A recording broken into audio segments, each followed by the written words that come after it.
contain language.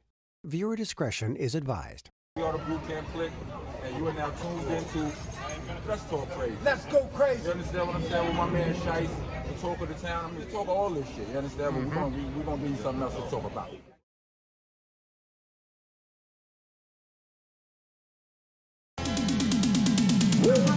Let's talk crazy. Yeah, Shice, the talk of the town. Right now it's popping, it's going down. So many topics, join it now. Yeah, let's talk crazy. Hey, nothing is off limits. It's entertaining and authentic. So if you ready, then let's get it. Yeah, from athletes to musicians, interviews you can't miss it. On the real, it's what you need. It's the truth and it's bringing that heat. Hey, let's talk crazy. Yeah, let's talk crazy. Shice, the talk of the town. Let's go. What's good? It's your boy GS Vague. I'm here with my bro Shice, Mr. Talk of the Town. And when you're not that famous, you hold your own light like this. Hey, yo, Ludo. Yeah. Monster Nation shit. Yeah. This is the nation. Step with the doors, we fully adore, we patiently waiting. Rocko be anxious, broad black or block a banging. Steady he aiming, monster spinning to the pavement. Walking down for the taking. This is the nation. Step with the doors, we fully adore, we patiently waiting. Rocko be anxious, broad black or block a banging.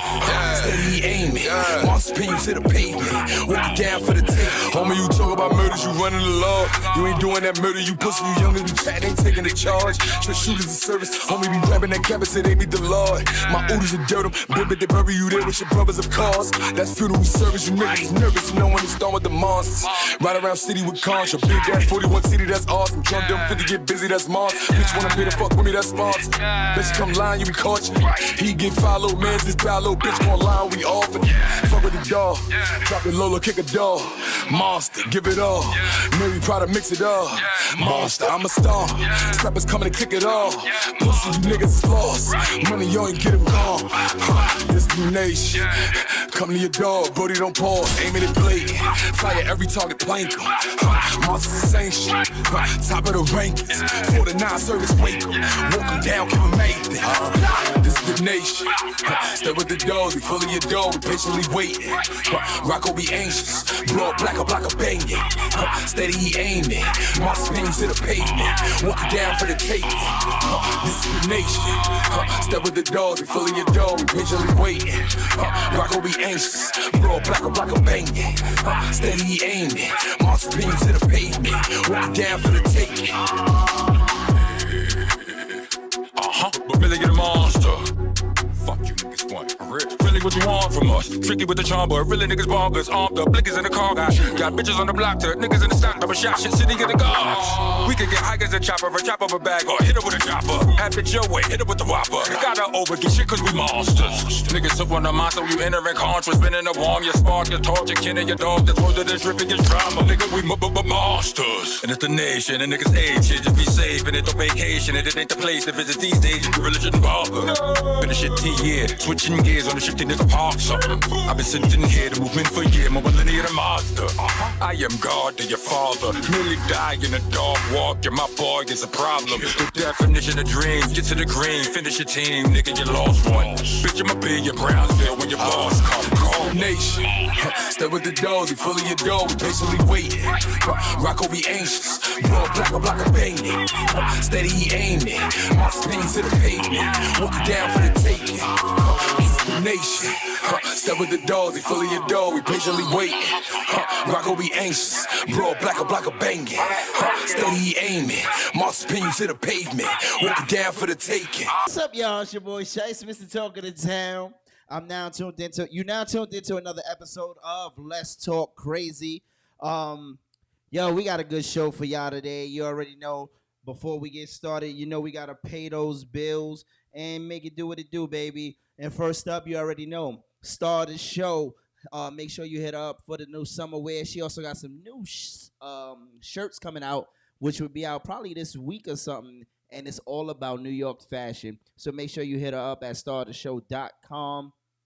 Also, if you want to do a podcast and you don't know how and don't know where to start, make sure you hit up the Evening Rush Network at gmail.com, or you can make the phone call at 929-441-2417, and make sure you tell them Shay sent you. It's the Evening Rush Network. Also, don't forget, we got Larea Official. That's right. Follow them on Instagram as we speak. And if you want to support the show, make sure you follow us at Let's Talk Crazee Podcast on all social medias, YouTube, iHeart, Spotify, Apple Podcasts, Twitch, MixCloud, and more. And make sure you like, share, and subscribe. And also make sure if you want to send us a little donation, you can hit that Cash App at $ We Got That. And with that being said, you already know it's time to bring in my co-host, my friend Saucy C. What up? What's going on, Shine? No, it's I didn't call you. I said your name. I appreciate that. That's didn't. why I'm showing you the love today. When the love is given, the love is returned. We're starting on a good note today. We are. That's very good. We starting on a great note. No, Mercury ain't in retrograde or whatever they call that. See, when you start talking like a goddamn space cadet, now I gotta start. We chilling. All I'm saying is we vibing. We vibing today. We vibing. The energy is directed in the other direction. Listen, and the reason we vibing because we've been doing a lot behind the scenes before we got here, right? Baby. Man, and I think the topics today kind of put us on an equal platform, an equal stage. We're going to agree a lot today. Y'all going to see. A lot. So if y'all don't know, make sure y'all share this right now. Tell a friend to tell a friend. Share right now. Why? Because sending the link out right now. We about to go deep. Like, if y'all, I don't know if you see the title. The title says Church is Gone Wild, Pastors Fighting Pastors. We are going to talk about the robbery of Bishop Whitehead in Brooklyn. Yeah. And, Larry Reid had made a comment about it, and they actually got into it. So we're going to talk about that. Yeah, we're going to get into it. It's going to be crazy. But before we get into that, how was your week, goddammit? My week was ghetto as hell. I'm not even going to hold you. What you ghetto. mean ghetto? Yeah. We not in Brooklyn no more. No, it was ghetto as hell because grew up. The whole week went by. I still ain't win that damn Mega Millions. Wait, did anybody win the Mega Millions? Yeah, somebody won the big one. Oh. Somebody in Illinois. See, this that bullshit. When I was in Brooklyn, people in North Carolina was winning. Exactly. Now exactly. See, this is yeah. So it was a bunch of $1 million winners, which is fine. I will take the milli. I will take a mill too. I take the milli. I don't want the billion.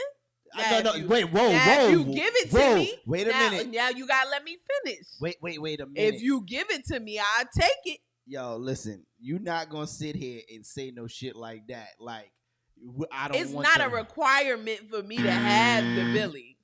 It's a requirement, goddamn. Listen, I will take $1 billion over $1 million any day. Goddamn, right? I mean, yeah. But what I'm trying to say is I'm not being greedy. If I get the mill, I'm not gonna complain. Are you serious? Listen, you wilding right now. No, you wilding. You are not gonna sit All here I'm and saying say. is I'm not being greedy. I'm not being greedy. The milli will do just fine for me. Now, if I get the billion, fuck that. I'm gone. I'm off the. When I say I'm off the map, I'm off the map. You ain't gonna hear from me no more. Nah. What? I ain't gonna lie. I get some money. You're not gonna what? Social media for what? I don't want that. Oh yeah, I cut. I don't all want my that. I'm social cutting media. everything off. I don't want any way for you to be able to. None of my cousins to be. I know all my cousins. What would you do? Let me ask you this though. What would you do with $1 billion? Whew. I already talked. And shout out to my man Chuck. I already talked to Chuck. Chuck told me, and I actually think that is what he said was a great fucking idea. And I appreciate it. But before I tell you that, I want you to tell me what you would do. Ooh. First thing? Lay on the floor and cry and thank God. Lay on the floor and cry and thank God. I ain't gonna lie, you Because got, that's some crazy, once in a lifetime type stuff. So the first thing I'm gonna do is praise God. I'm not even gonna hold you. Gotta think Jesus. I'm not even gonna hold you. The first thing I'm gonna do, I'm gonna be right in my house like this. I'm definitely with thinking Jesus. What? I'm definitely with After that. I'm calling in fuck y'all to the job. That's the very next thing. She said, yo, I'm calling in fuck y'all. Nah, not I quit. You can't just quit. But can I say, how do you I'm calling it go to hell. Wait, but I think your priorities are messed up. How do you first say, I'm going to get on the floor, thank God, and then I'm going to call, fuck y'all. Like, that don't even go together. Hey, I'm like, real. Yo, like, I'm going to call in. Listen, this I'm life is God. real, not ideal. I'm just saying. This life man, is real, that is not hilarious. ideal. But no, very seriously, I'm definitely thanking God because that's a huge blessing. That's incredible. I'm definitely never going back to that job ever again. You can't. No amount of money gonna get me back to working for somebody else. That's a fact. I listen. No amount. I'm not work at the state I'm in right now. I don't want to work for nobody else. Listen, the money gotta keep building. Absolutely. So make sure them investments hit. Pay all your bills down. So after what is your first purchase? Like, I need to know. First purchase. See, you didn't say that. No, I said, what's the first thing you gonna do when you get a bill? You was like, get on my knees. Oh yeah, thank God. I got and to then thank call God. the job and say, fuck y'all. I'm calling out. Like forever. I'm calling out forever. Right, Never coming back there. Never coming back. Shout out to Cool Kisses and Chuck on the check-in. What's up, y'all? Y'all already know how this gets down. The family is on the check-in. So look, she said, be greedy. Be greedy. It's your mama, not mine. I mean, it is what it is. But anyway, first purchase. First purchase. Ooh, that's hard. That's a really rough one. First What you purchase. mean? Yeah. I know me. I ain't gonna hold you. I'm gonna make sure I cut off all my phones. That's a fact. Right? All new numbers. You got to. I ain't even gonna lie. I fuck around and be Amish out this motherfucker. Like you have we listen, if you need to call me, don't. Right. Like I'm getting a flip phone. I'm getting a Razor. Right, I'm gonna get a burner. Yeah, like, straight I'm getting up. a Razor. Every 6 months my number changing. Word. Like no doubt. As soon as my number get out, hell, I gotta might get even another buy one. me a phone company. Listen. Might as well. Might as well. I got it. We can control the narrative. I own T-Mobile. I'm gonna take Verizon. I got the network No. behind We me. don't want no damn T-Mobile. No, I said Verizon. I got the network behind me. The network. Yeah, don't buy T-Mobile. If it's like the spirit of cell phones. Right, Like, yeah. Like T-Mobile, Boost Mobile, anything that say mobile with their shit is fucked up. Yeah, nah. Like Cricket Mobile, all Cricket, that shit. right. Anything that Assurance Wireless.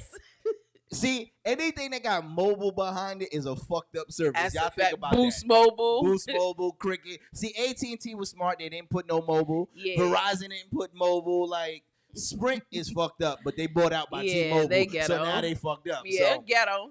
Yeah, but they was always ghetto, even before the merge. you ain't lying. So I ain't gonna lie. My first purchase will probably be another house. It'll be like a dual purchase, like a group. Like I'll buy a house, another house, with everything that I want. I would definitely buy a car. Now I know y'all thinking like that's some nigga shit. Listen, it's my purchase, my gift to myself, and I'm not talking about going out to buy a crazy car that's gonna cost half of my money. No, because I'm gonna invest in. I have this idea of a state of the art, not a community center, but a multimedia center. Right? I want sports, teaching, like after school programs. I want to teach media. Siri's talking. I want to teach social media. I want to teach how to host. Right? Like certain things like that. Certain people don't know because there's no classes for that. Right. So I do want to do stuff like that. Yeah. I mean, that's something that you love to do. Right. And so you get an opportunity and a space to do what you love to do just on the scale that you want to do it. That's awesome. But I'm going to tell you this. You lucky because your man said some ill shit that's gonna keep you rich, right? You already she already fucked her money. I didn't get into the investments She yet. killed her blessings when she called the job and said fuck y'all, right? After she said they got money. after she They ain't said, gonna miss that. listen, after she said thank you Jesus and she cursed, that was it. She negated everything. Yeah, after right. Okay. But You done said the same thing. but he said he was going to invest in a farm and get some property. Absolutely. Yeah, I was like, Absolutely. you know what? And then he Because threw hospitals and everything. I right, said, yo. absolutely. And I would, you know what? And that's one thing that I would do. Working in healthcare now, like to see how much everything costs for healthcare and how much people are denied because Yes. they can't afford certain things. That is one thing that really pisses me off. Yo. That thing makes me so tight. Every time I see where like we have to deny somebody something Mhm. because they don't have the money to pay for it or their insurance doesn't cover it. Yo, healthcare is a $1 trillion business. And Right. one thing that I would do is I would definitely open like a free hospital system. I ain't gonna lie. Absolutely. I would buy a hospital and I would be the director, right? Myself, Oh, right? all right. Because I would be at the front door like, no, you got money. Go pay somewhere else. That's a fact. Mine is strictly for the hood. Right? Like I would buy like The the old Brooklyn underserved. hospital Right. or something. Like like the real underserved. right. Like, come on. I'm here to serve the people. Everybody else, y'all can. But that farm idea is amazing because That like is I what? never thought about a farm. we growing our own food. We got our own cows. We got our own chickens. Not, We good. We lit. and you get grants. Like that's the money that that's the gift that keeps on giving. Shout out to Chuck. Keep it knowing. Chuck, you the goddamn man, son. Man, listen, man, he my dog for life. Yeah, that's because you want to come eat at the farm. That's you why. ain't never lied. Yeah, goddamn. we got fresh fried chicken. Listen, You heard? Listen, I ain't get this big by fucking watching. Shit, I eat, nigga. Fuck, yo, Chuck, throw another one on the grill. Hold on, let me go kill one in the back. I got you. I ain't gonna lie. I'm Crazy. gonna hire a chicken chaser. A chicken chaser. Now Not that's a money. A chicken A chaser. chicken chaser. Cause when I want fresh fried chicken, nigga go out there. You know how they did at You Rocky? chase your own damn chicken. Fuck out of here. You see how big I am? Who the fuck chasing chickens, nigga? The fuck? What's wrong with her? Yo. Chicken chase? What? Look. What's wrong with you? Somebody said, great ideas, love it. Thank you. Right. Marcella. Chuck said, let's get rich though. That's right. Let's get That's rich. Period. I don't just want to be rich. I want to be wealthy, and I want the Right. wealth to continue generation and generation. See, I want to set up a legacy this is why y'all that my friends. everybody can enjoy, not just now, because a lot of times people see money and they eyes just and you know, spending on the wrong things. You want a legacy that's gonna last long after I'm Yep. gone. I want this to take care of my kids, my grandkids, my great grands, and so on and so forth. If I get that much money, my family ain't got to worry. And my friends, That's a right? fact. I'm gonna take care. My friends that know, like, I'm take care of my Right. friends. Now, you associates, No new I friends. can't fuck with y'all. No you new know, y'all friends. might No, be no, cool, no. but I can't. Not yet. No. No But new friends. My friends, like, that's been there, and I'm gonna tell you, it's gonna be some people that's gonna say I changed. And I'm gonna be like this. I don't give a fuck. I'm gonna walk around with a T-shirt every day. It's that say, gonna "I be don't some give a fuck." family that say that too. But listen, don't call me. Listen, if you ain't been in touch with me now while I'm broke, don't be in touch with me when I get money. Like, my come up ain't your come up. You got to come up. You got to stand Right. up on your own. Right. And that's just the fact and the reality of it, because people and money. See, no, I ain't even gonna say money change people, right? People with money change. Right? And now it's not necessarily bad, right? Because when you get money, you got to realize you got to do a certain thing now. I can't run in the hood like I used to. I ain't stupid. You ain't gonna rob me. I ain't gonna be Exactly. nobody ransom. And people say you change, but no, you have to adjust right to fit where you are now. Right. And that goes with anything. Right. That goes with anything. As you age, you change. You don't do Yes. the same. As your status change, you have to change to accommodate that. Because if you Yeah. still hanging out in the hood, you know, whatever happens to you happens to you. That was the biggest thing. Like growing up, I had some friends who always wanted to be hanging out, right? But as I got older, I realized I can't sit on a stoop till 5 a.m. no more. You know what I'm saying? Like, don't get me wrong, those days was great. We had fun. But we were young. We didn't have responsibilities. Absolutely. Once them bills started hitting and them kids started, I'm not sitting outside the I gotta 5 work. in the morning. I gotta go to work. Right. Like, now, if I got money, I ain't gonna sit on no stoop at 5 in the morning. I'm gonna sit on a hill at 5 in the morning. Oh yeah, I'm gonna be in my backyard in the villa. Right, you know, at 5 in the morning. Right, you know, I might take a piss in my own pool. That's nasty as hell. What's wrong with you? Don't act like niggas don't take peas in the pool. Y'all playing. Y'all come on over. Y'all jump in there. I'm gonna have the chlorine thing in there. I'm lying. It's gonna light up blue. No, people nasty. are like, what? He gonna pee in the pool? It's nasty, my pool. just nasty. You can't let niggas have nothing. That's a fact. Like, and again, if I get some money, again, investments, my kids are gonna be straight. Absolutely. Like, everything is gonna be situated. And one thing I used to always hate growing up when people say, "Oh," like I always look at people who had money and are broke now. Right, and I go, that ain't gonna be me. I had a friend who used to say, "You don't know, nigga. You don't." I said, "I do know.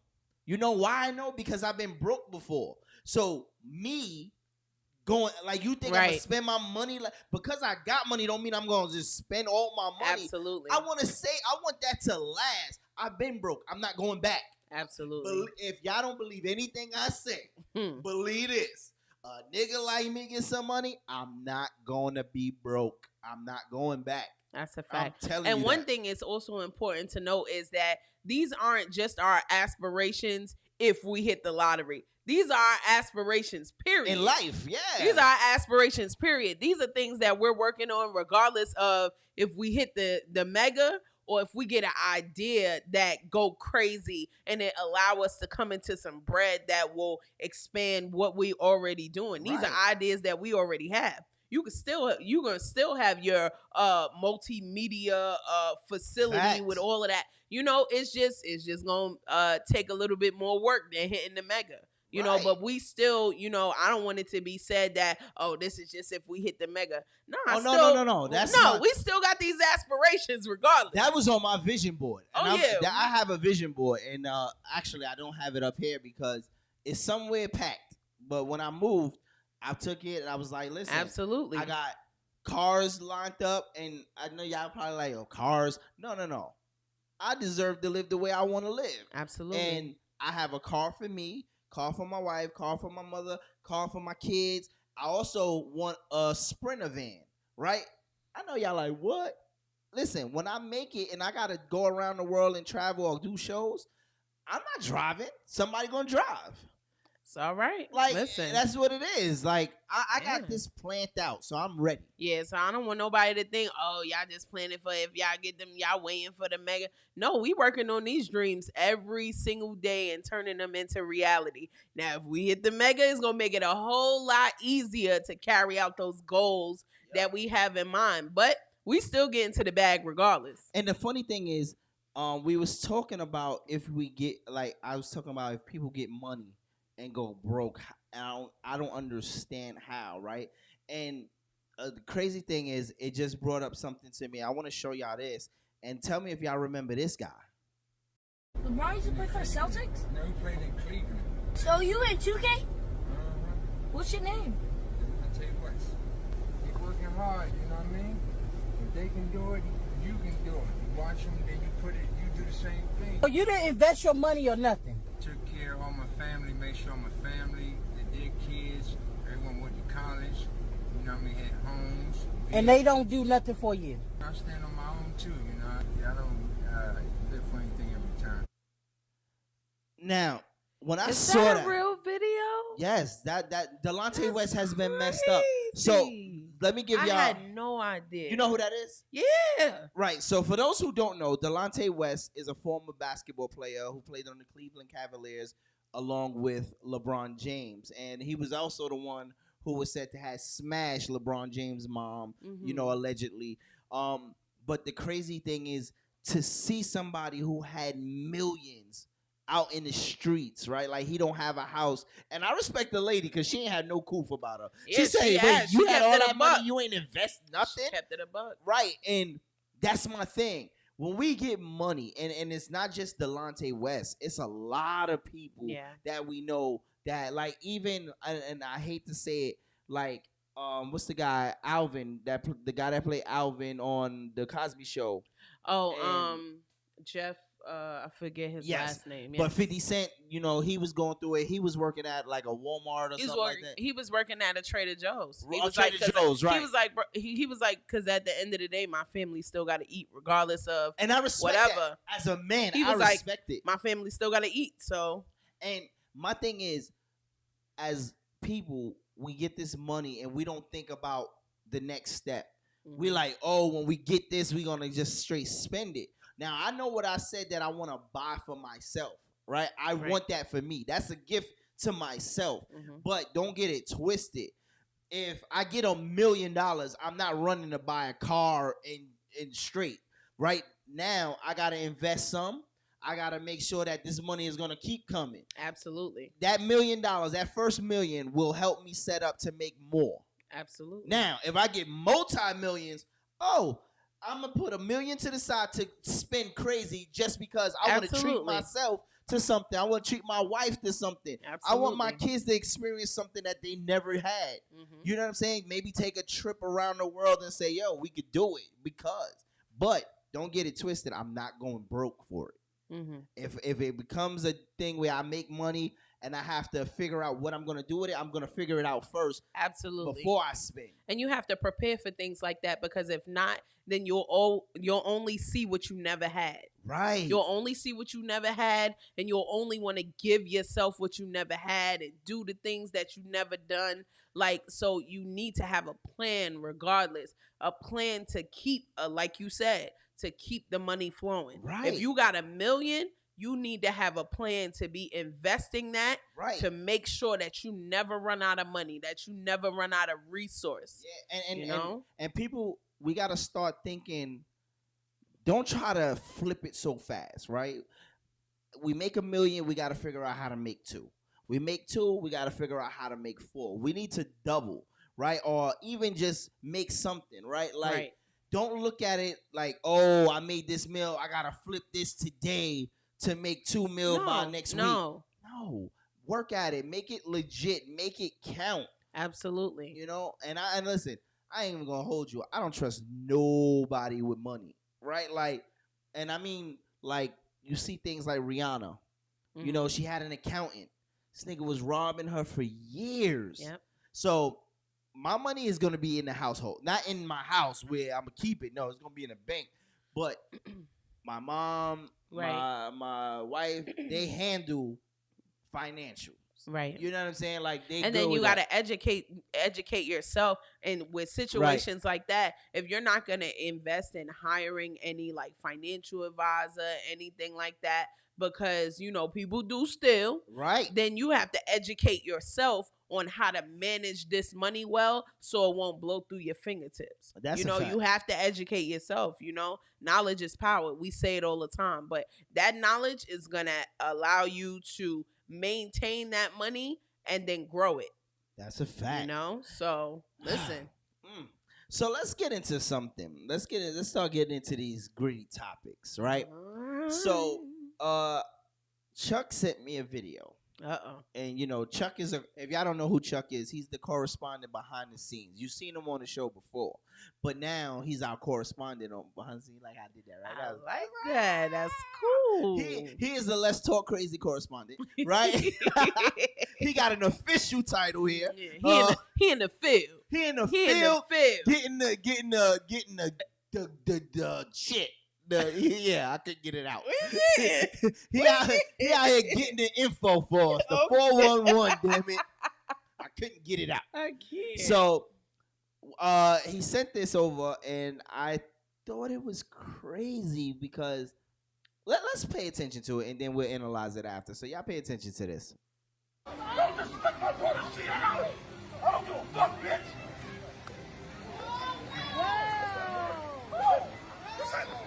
Oh my God! This ain't cool.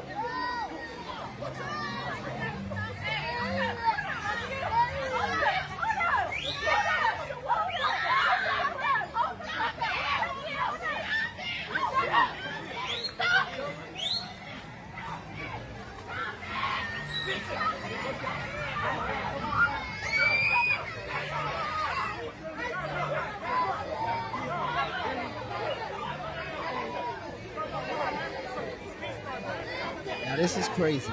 Like right now, we're looking at this fight, and they're in an amusement park. And Disney. Is that Disneyland? Yeah, it's Disneyland. I tell you, it seems like the last couple of weeks, these places has been fucked up watching these amusement parks. Now, this is where it gets real good for me. This is where it goes for me. And you see all the babies. Everybody got babies. Did she snatch her Minnie Mouse ears off? She snatched the Minnie Mouse ears off. This is disgusting. Look, they done knocked the old lady down. Oh, you gonna see Wow. who? You about to see who mama that is. You see who mama that is. And look. Yo, is it me or that thing hit her like a bitch though? He swung. And then He looked a little like, I didn't know if he was straight or not when he slapped her with that. That's a big motherfucker though. That's the Incredible Negro. yeah, he's disgusting. It took way too long for the security or the cops to come by. And that's my point. Where are the people? Like, and you see how big that other guy is right there in the red shorts and the hat? He's just walking by. Now, my man saying, I'm going to jail. Now, this is where it starts to escalate and gets a little confusing for me. So you guys got to really pay attention to this right now. So you see, this man is actually walking with this girl with the brown and the jeans.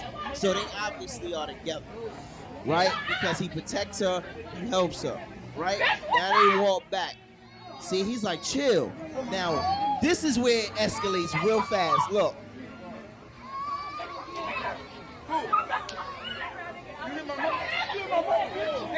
Yeah, he hit his girl. He hit his girl.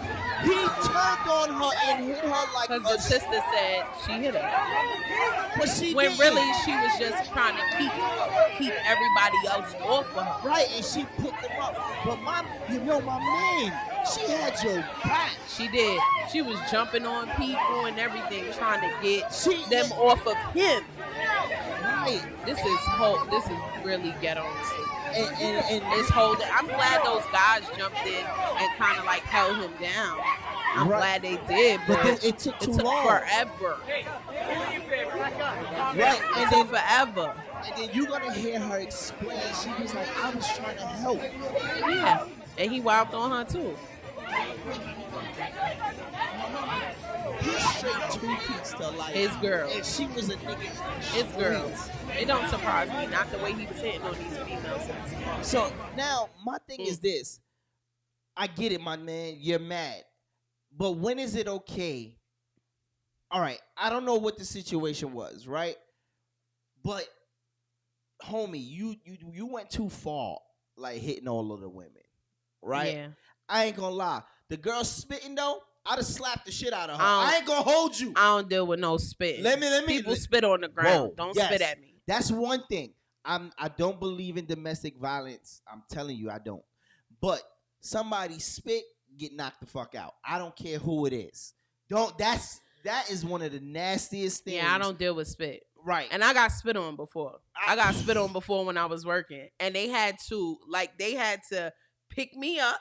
Like one of the guys in the building had to pick me up by both my arms and grab me and pull me in the room because I was going to wear this girl out. When I tell you I was going to wear her out, I had her hair. Ugh. I had her hair and I was ready. And they had to pry her hair out of my fingers and they had to pick me up and take me in the security office. Oh, she was what? She was on her Mortal Kombat shit. I was finna lose that job. Wait, did it sound like this? Finish him. Finish him. Oh, I was finna lose that job. I ain't kidding nothing about that job. Listen. I ain't kidding. And then when I got in the room, I was so upset that I punched the metal cabinet. And I used to do dumb shit like that. I messed my whole hand up because I needed some place to put that anger. I used to do shit like that. I needed someplace. Yeah, I punched the metal cabinet. My hand was all swole up. It was a mess. But anyway, back to this. It's my thing is, my guy, I get it. I would have slapped the girl. I ain't gonna lie. I am not gonna lie. She spit, I slap. Straight up. But I would have left it at that. you hit this woman like, hey, yo. Well, maybe he hit her man. She was right there with her mans. Right. Like, but listen, he did you gotta take this ass whooping for your girl. Yo, bow. Homeboy with the white shirt though was like, Yeah. bitch, get the kids, let's go. We get the fuck out.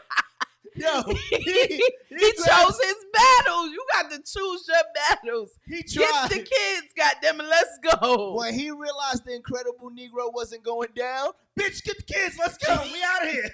Grab him. Nah, but you know what really pissed me off in this entire video? Y'all forgot the fact that this is a kids' amusement park. That's the first thing. And the second thing is y'all pushed y'all kids to the side and decided to fight like freaking animals. Your kids is standing right here. Who is watching your kids? Who's watching your kid? I seen the baby crying, grabbing onto their leg, and they can't pay attention to the kid because y'all too busy in a rage and angry. I hate to see people fighting at Chuck E. Cheese and all of these. I hate that. That's disgusting. Why are we fighting at Chuck E. Cheese? If you gonna fight, fine. But at the end of the day, if your kid is with you, that's your first priority. Not fighting no other nigga. Right. And Chuck said, yo, all of them saw how you a man swinging on a woman. Yup. I agree. But I ain't gonna lie, Chuck. That bitch spit on me. I'm coming with the wrath of God. I'm coming back from Thor, and I'm bringing all the lightning and the thunder right across this bitch's face. I'm not gonna lie to you, but I can't. I do not like to hit on a woman, right? What else he said? He said, y'all got kids and push the strollers for someone. Right. Yeah, I seen them push the stroller aside. You have kids in that stroller. You wrong. And you got people who you don't know grabbing your kids. Wrong. And nobody's paying attention to who kid got grabbed by who. You wrong. You Like- wrong. Y'all wrong. Y'all all corny for that. Now let's get to the point to where this grown, incredible Negro who's about 6'7", 200 and maybe 30 pounds, He was and a lot. muscular. He was a lot. Right? He was a lot. Right? I didn't say he was a lot of man. Right? Now, you turned. Now, the girl was on your side. It was your girlfriend. She definitely was. She was jumping on niggas' backs for you. And you said she yourself. was hitting other females for you, defending you. And you said, nigga, you tried to hit my bitch. You defended her. But then, what? And I get it. Temporary insanity, whatever. It's real. You turned around. I think the sister or whoever. The sister who was helping the mother was like, oh, she hit mommy too. She hit mommy too. And he took that and then went and hit his girlfriend. He was like, oh, you hit my mother? You hit my bro, think logically. But you know what? In that situation, nobody's thinking logically. But my thing is, did the sister have something? Now we gotta go deeper. Does the sister have she something had some against beef with the girlfriend? The girlfriend, Right. because did you have smoke with the girlfriend? Right, like because he didn't even think twice. Nope, before he did. He said, "You hit my mama, bitch." Pop, pop, pop, and she went down, and he That's didn't. it. And when she went down, you could tell he knew who she was because he looked right at her and kept beating on her. He didn't care. They had to grab him. Men from the park. Men, innocent bystanders, like 5 of them, had to grab him and pull him off of her. And that's unacceptable. Then he yelling and screaming, "I'm ready to go to jail tonight. Go to jail tonight, bro." You the That's same not nigga. something to be proud of. Listen, it's all right because he'll be one in jail that's gonna be bent over touching his toes. Hey, yo. Listen, that's them niggas that be tough outside here ain't that tough in there. So, and the crazy thing is, when you think about it, when he gets to watch this video, he's gonna turn around and be like, "Damn!" Now, as a woman, right? Say that was your man and he hit you. Can you forgive him for that now? Hell no. I agree. Because if for nothing else, if you fighting everybody else and you don't know that I'm in your corner and somebody tell you I hit your mother, you should have enough common sense to think that I would be like, right? Nah, she didn't do that, or she didn't do that on purpose, And or it wasn't like y'all think it is. Like right. And you're gonna see she tried to pick your mom and up. my whole thing with that is if you can black out enough hit me here in this situation, you would do that any other time. You would do that any other time. And I'm gonna say this on whatever, like you burnt this food, and now we fighting in the house. I don't bitch, have no time. chicken. I want duck, bitch. Yeah, and now we fighting in the house. Nah, I'm not ever. No, Shorty, if you go back, and I'm not saying you shouldn't go back, right? But if you go I'm back, saying you shouldn't go back. Go ahead. you should be very scared and wary because now that he knew he two-pieced you, listen, sometimes that's all it takes is that one time for a nigga to feel like he can do it again when he get back. So you should be very, very afraid because I don't know what is going on in that household. His temperament is crazy. Yeah, because like that shit was bananas. It was just I don't even know what to say about that because it was disgusting. Yeah, it was. And at the end of the day, this is a park with kids, and y'all didn't give a damn. Yeah, y'all didn't care. Y'all didn't care. Even old girl that started it with the spitting, you didn't care either.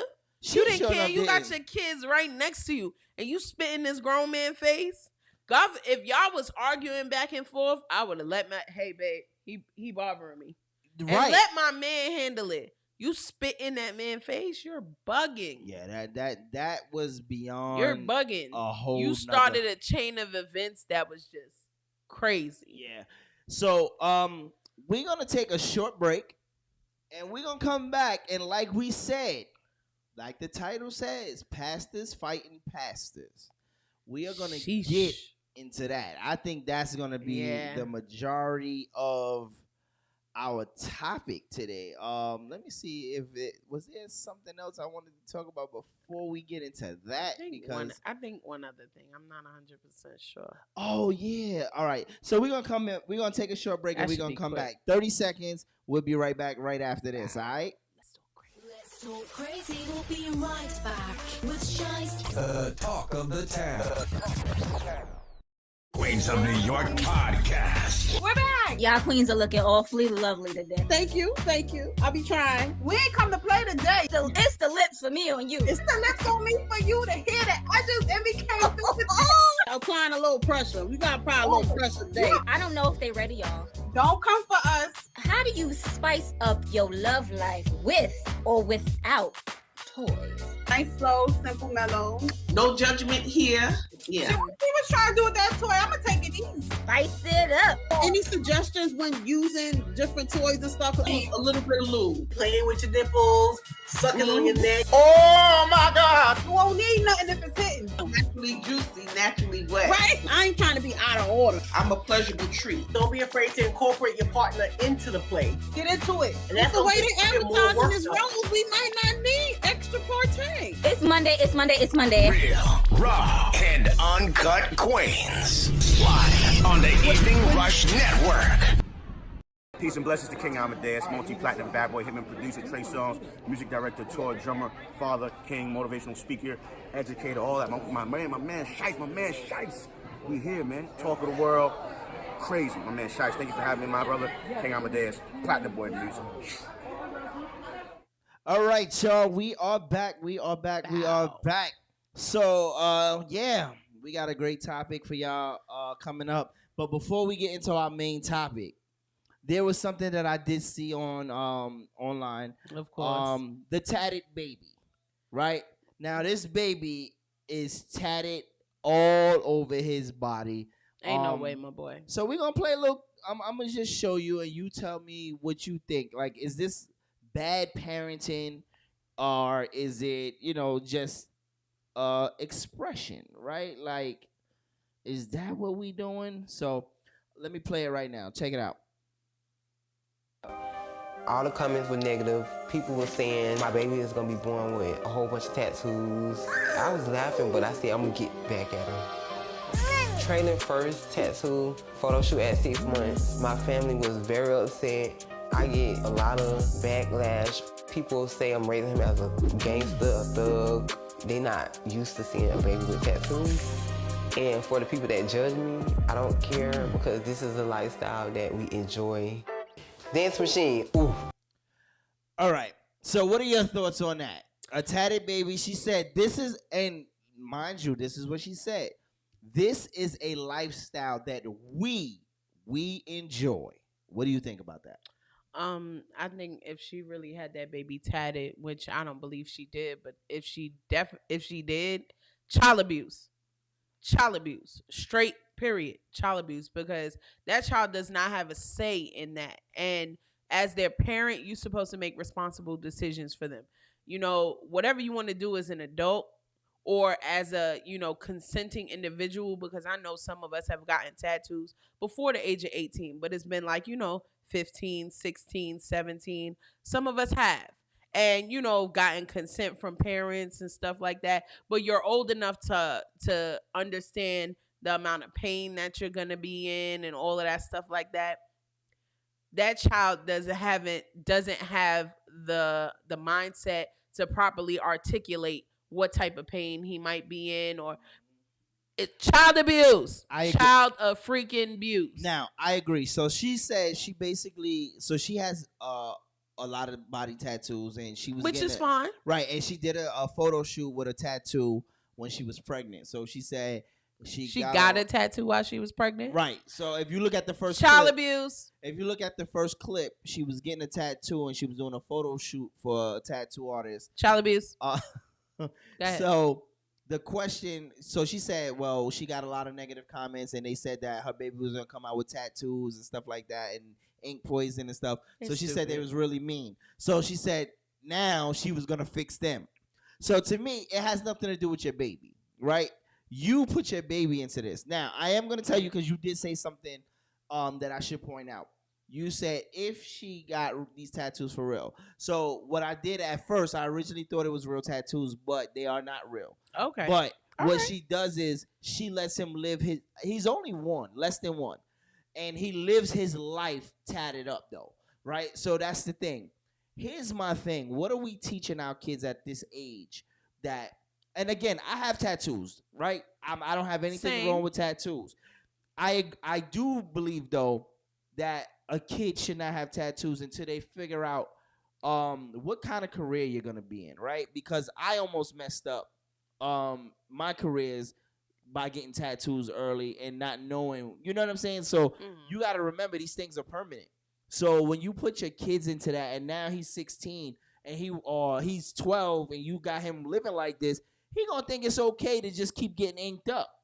And you going to have to feed this kid what he knows. Right. And as an adult, people can do whatever they want to do. You get tattoos, you dye your hair green, you can do whatever you want. But as a child, you need to make certain decisions for them. And they need to be responsible decisions. You can't say that's something that y'all enjoy. He don't know what he's enjoying. Right. He doesn't know what he's enjoying. He's enjoying whatever you subject him to.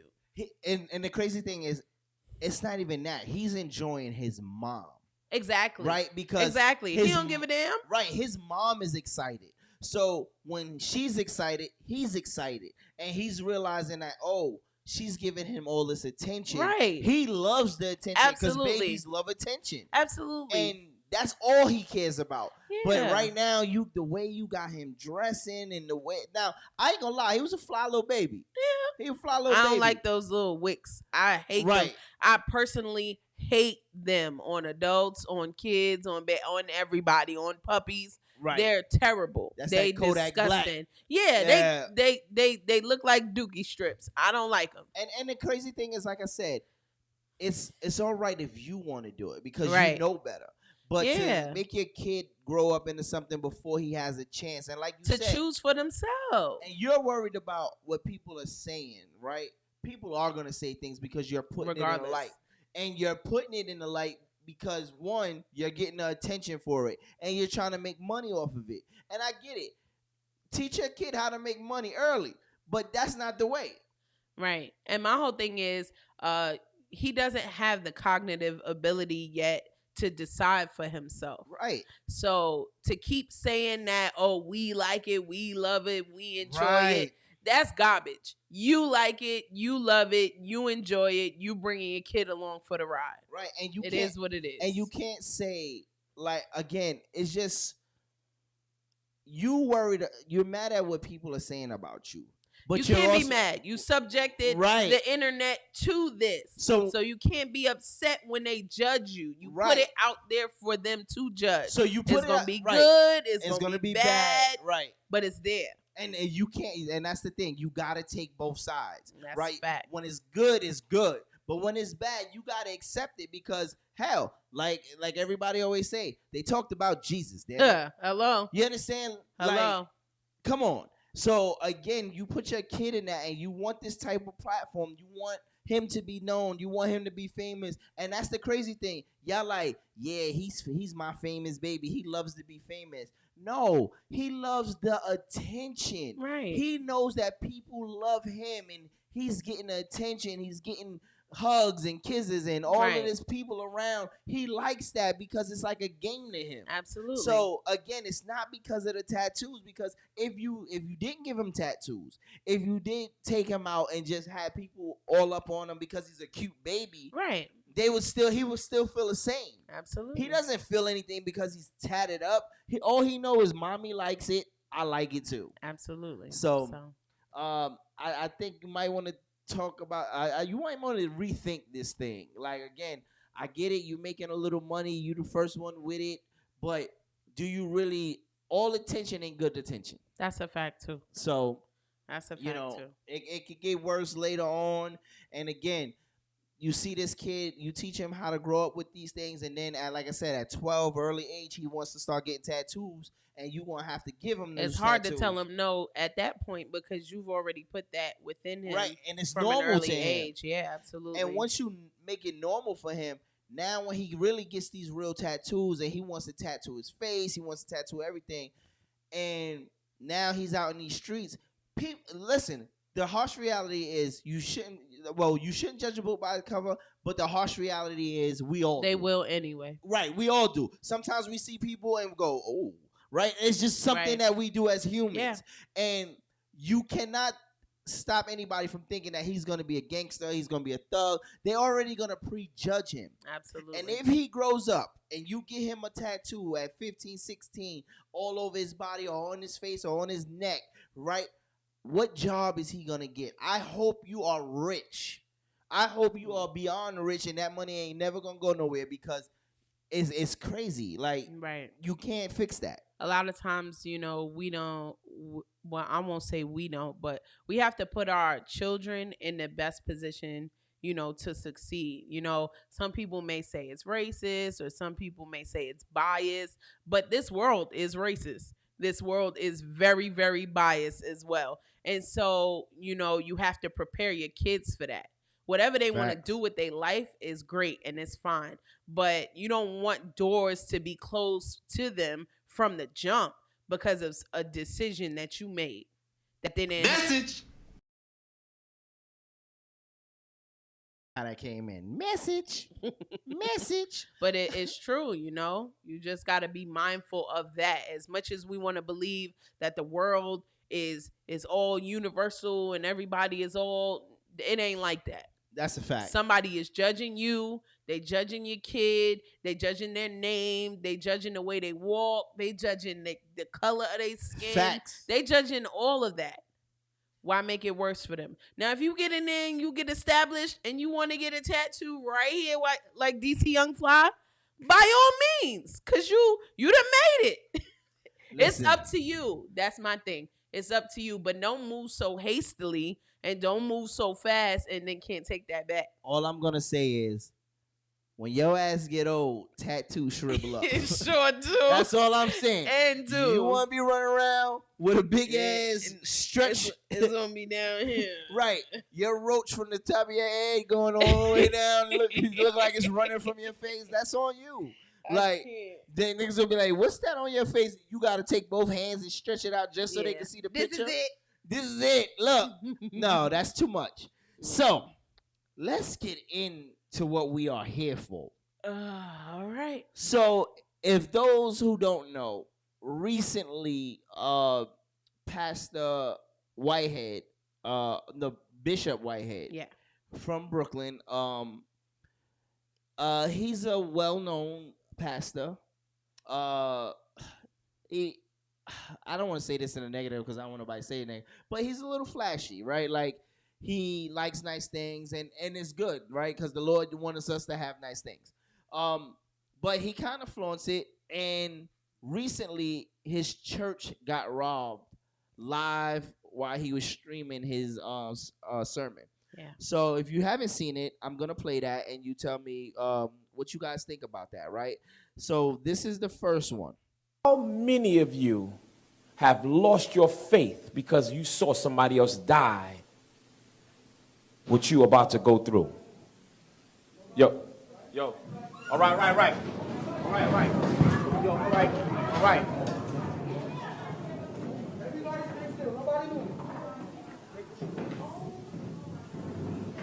Nobody move.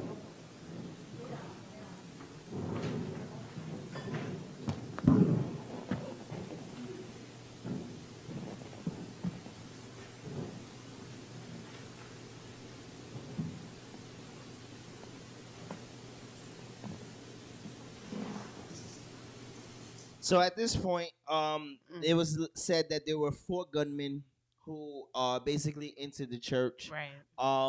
And they didn't rob everybody. It was said that they only robbed the pastor and his wife for over $400,000 worth of jewelry. Yeah, and they said they held this baby at gunpoint. Right, held the baby at gunpoint. She's 8 months old. And the question is, do we think that this is staged, or is this something real? Like, what do you think? Do you believe that this was real? Do you believe it was set up? Do you believe that it was staged? I never want to go ahead and say, oh, nah, they set this up, or it was, or, this was staged, or because, this is very serious. Like, right. Somebody, coming into the house of God and having so little respect for, God and his house that you rob and not rob just anybody, but you rob the leader of that house and, right. Divest him of, all of his belongings is crazy. Like, it's really is wild and it's disrespectful. Are we at that however, point? Right. No, go ahead. Are we at that point where we are now robbing churches and like during church services? Like, hey, I'm a firm believer. Bad people have good in them, right? Nobody is 100% bad, right? I always believe that. Like, there's something that bad people also care about, right? One thing I would never play with is God, right? I don't care if I felt like I wanted to steal a bag of chips or something or whatever, right? But I would never feel like I could go in the house of the Lord and just do something like that. Like, right. We are, like, again, and I don't give a damn if the pastor's bad or not. Right. That's like, it's what it represents. It's not just the person themselves. Like, this has been consecrated as a house of God, and you disrespect it like that. Yes. It's crazy. And I do feel like we are coming towards that kind of place where people don't care. They don't care about nothing. Right. They don't care about nobody. Like, they're interested in their own interests, whatever's going to benefit them. So I feel like it's sad. It's sad, and I feel like little pieces of humanity are being stripped away because, there used to be a certain kind of... I miss old school. Old school thugs, right? Yeah. Old school drug dealers. Don't get me wrong. We talked about this before. Right. I'm not condoning it, right? Get what I'm saying?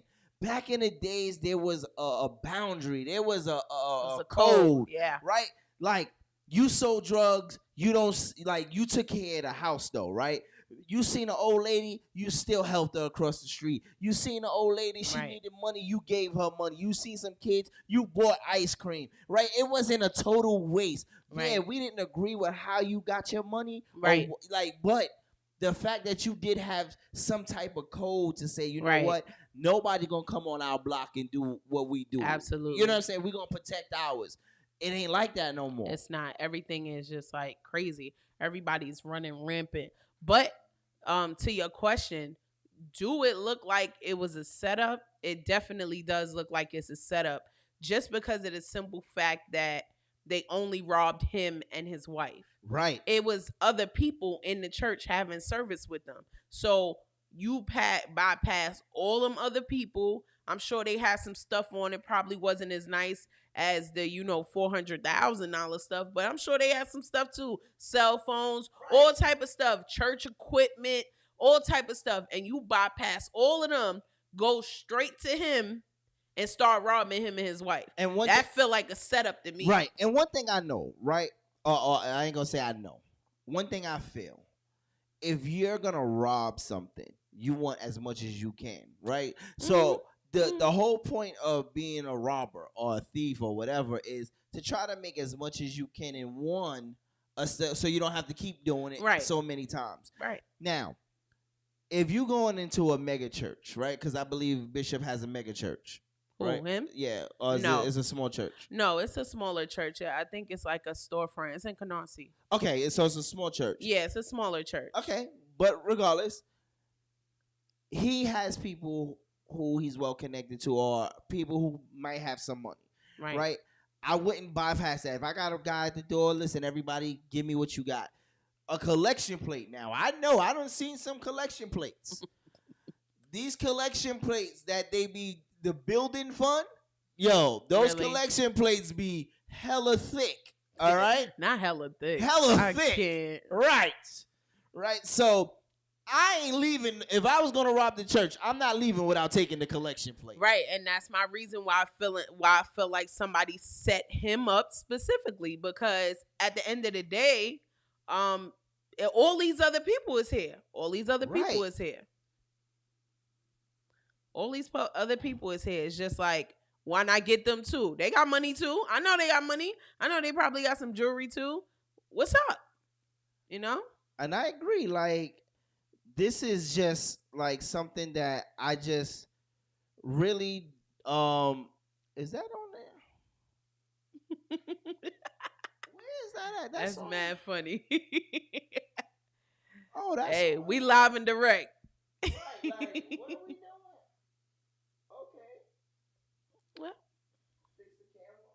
Yeah, fix me. Make sure I'm straight. Bow. Okay. We was looking like, where is that coming? Because I'm looking, I'm like, I'm full. It say 100%. I don't understand how, because it's plugged in. Right. See, this is the real shit on the show, exactly. Right? Y'all don't get to see this not all the time. Scripted. Right. But again, I want the collection plate. I want all the bread. I don't want just his jewelry. That's cool and all. I'm gonna take the jewelry, but as a thief, I want all the bread. Nigga, let all me tell the bread. you this. Everything I got y'all took up the offering already? Let me get that. God forgive me, because I'm saying this, but I don't really mean that I would do it. But I'm saying if I was in that profession and I was going to rob a church, right? I want the collection plate, and I mean the physical plate. Not the I want the whole plate. I want the crackers, the communion crackers. I want the wine. I want the wine. I want the nice cup. The wine. The wine. What's wrong with you? I want the nice cup that what is wrong with you? Listen, I want the nice cup that the pastor drink of, the one that looks similar to a pimp cup. I want that. I want the robe, Lord, because the robe looks expensive. The robe? Yes. The robe look like it loves my body. Up. I want to go take a we shower. We will wear the robe back in the house after a good shower. Listen, wrong with you. I want that. I want. Listen. I want the tablet that he put his sermon on. I want, not the tablet. Listen, I'm going for everything. And again, we're not trying to make a joke out of this, because this is a serious situation. It absolutely is. Now, the reason why we're saying this is because it's a lot of alleged conversations going on. Was this real? Was it a setup? Right. Was it staged? Right. It's a lot of commentary. If this was staged, this is messed up. Yeah. You understand? Absolutely. And if it's not staged, my heart goes out to the family. Yeah, regardless of what really happened, I definitely, feel for the bishop, right, and his wife and his child and their church family, because that's something traumatic. Right. Somebody run up in your church with a gun, especially how the world is going right now. Yeah. Somebody to run up in your church with guns, you don't know if you're going to make it out alive. All these church shootings that we hear about and different shootings everywhere. like, you don't know if you're going to make it out alive. So that's a traumatic experience for the entire church family. What That's did a he say? fact. He said, Shice want everything down to the them draws. Yeah, that's you. That's you. Listen, I ain't lying. I want it all because, again, it's like, why? If I'm going for it, if I know that, see, here's the thing. When you robbing and stealing, every jukes could be your last. That's a fact. If it's gonna be my last, I'm going out with a bang. That's that type of profession, right? That you in. I want the wine. I want the crackers. Shit. You a damn fool. It's always one church member who party all weekend and come in on Sunday and act like she trying to forget everything she did all week. That fine motherfucker, I'm taking her too. Right? That's how bad I'm stealing. Listen, you get up with the little blue heels. Come on, let's go. You wore blue heels because the red look like stripper heels. So you wore the blue ones to put you in God's way. But stupid. Again, and the crazy thing about it is this is escalating so fast. Yeah, it really did. Like within a couple of hours of the video coming out, like it was everywhere. It went viral because that's something that's really crazy. Like a church getting robbed, and not just getting robbed, y'all on live stream, like in service in the middle of him preaching when this happened. So it went really viral all over Instagram, all over Facebook, and people had a lot to say about it. All the bloggers, they all had something to say about it. I think it even got to CNN, if I'm not mistaken. And the crazy thing is, like you said, right? Not only just for the family, the pastor's family, but everybody in the church. Because now it feels like you have to have security to go to church to praise the Lord. Now you scared that somebody's going to run up. We always needed security. The church absolutely needed security. You know what I noticed? How come? And there is security. My church got security. Well, you anyway. Like CCC got security. Period. As they should. Right. Because you save, you love God, but you're not stupid. Right. And you have wisdom. And you wisdom, don't love God? I love God. And wisdom dictates that you need to be able to protect everybody just in case something happens. Like I said before, we see these church shootings. We see all of these shootings happening in random places. You'll never know if somebody crazy enough to come up in the spot and start shooting. So I got a question. And God forgive me. Here you Matter go. of fact, let me get it out now. Hallelujah. Yeah. Hallelujah. Yes. Hallelujah. So what I'm saying right now, fool, is out of every time they put this plate around for the building fund and all of this other stuff, why they don't never put it down for the safety fund, right? Why is there not a security fund here? But you never know. So what I will say is having been in the church for quite a few years, a long time at that. I'm not even gonna hold you. Let me tell you. All jokes aside, if she go to church, the walls are shaking. I go to church all the time. In your head? Listen, I'm not perfect. Nah. I'm not perfect. So, having been in the church for a long time and worked different positions in the church, including the finance team, a lot of people make a lot of misconceptions about the church funds. Like, people feel like, oh, y'all stealing the money. Sometimes it don't be enough to steal. Because people don't be giving like that. Like people think like the church is like, like the majority of churches that are out here are not stealing your money. And I'm going to go out on a limb, and let's fight if you want to fight. I'm going to go out on a limb and say majority of these churches is not taking your money because it's not enough to take. There, people aren't giving a whole check in the collection plate. That's a fact. People not giving a whole check in the collection plate. But what is collected is going to numerous things. It's trying to keep the lights on. It's paying the musicians that you see on Sunday. It's paying somebody to clean the church. If the church is larger, if the pastor might be sweeping up himself. Because really? What? You a fool. Where you get that from? Don't worry about it. Go ahead, preach, girl. Preach. The preacher is preaching. You a fool. But what I'm saying is a lot of people make a lot of misconceptions about the church funds that just aren't true. And they from the outside looking in. But from the inside, looking at the state of the church and different things that are happening is really not like that. It's really not like that. So you never know. That building fund may also go to hiring security guards, hiring off-duty police officers that are gonna protect the church, and it goes to a lot of things. What they can, and I even know some pastors that take money out their own pocket to make sure the church lights stay on because the congregation not giving that amount of money. So that's some, but on that's on her side. On my side, I done seen some crooked ones, and that's just and there are real, and right? it makes it bad. It makes it bad for the people that's doing right. It's some crooked ones out there. Yo, the church organ was crazy.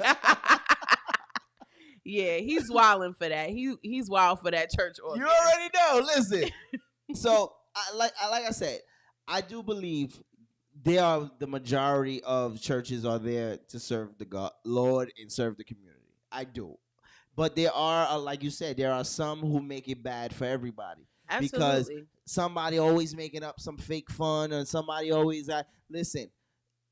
And my answer to that, and I always tell people this, right?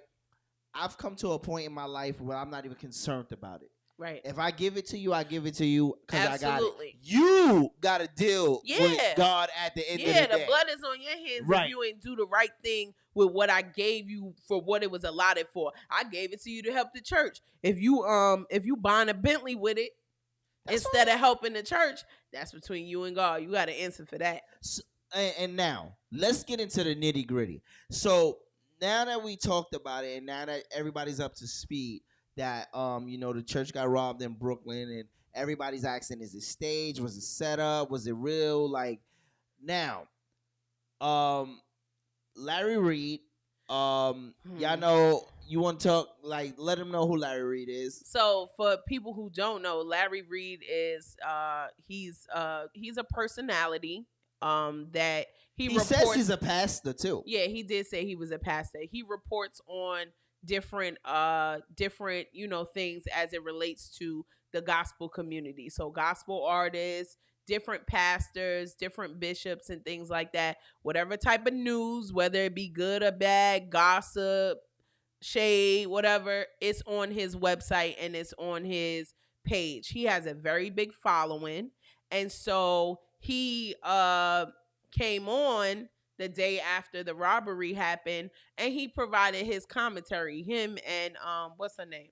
I think her name is Genesis. I believe she's a pastor as well. They came on and they provided their commentary on what happened with Bishop Whitehead the day before. Let's get into a little bit. So we got 2 clips. Let's get into a little bit of this commentary right here. It's wild. So this is the first one, right? Hung up on that wall. Baby, I was screaming. But it did look kind of Tyler Perry-ish to me. It did. And I'm not saying that the pastor had anything to, I don't know. Mm-hmm. Maybe someone that knows him had him set up, because he said in one of the videos that they took one of the chains from him that was inside of his robe. Well, how would someone even know that that was there? So that made me think that it was someone that he knew. And then he came out today saying that he's giving away $50,000 for anybody that knows who the robbers are. I don't know, Larry. It just seems kind of weird to me. Or maybe he's trying to maybe flex and show us that he has money. And I want you to meet somebody. I said, okay. Actually, I met him over the phone, FaceTime. He was smiling, had pretty white teeth, dark skin, good skin. I said, who is this sister? The bishop done got. I said, oh, these lips are so greased. I said, who is this sister bishop done got around? I said, he loved to collect sisters. And so, wow. Yo. Oh, did I mention that Larry Reid is messy? He's messy. Yeah. I'ma just let it. He's messy. Listen, they came with the smoke. Yeah. They want the smoke. They didn't care nothing about that man or his feelings. They came with the. She said it looked a little Tyler Perry-ish, right? I was over that when she said that. It was a little Tyler Perry-ish. Larry Reid says, who is this dark-skinned man?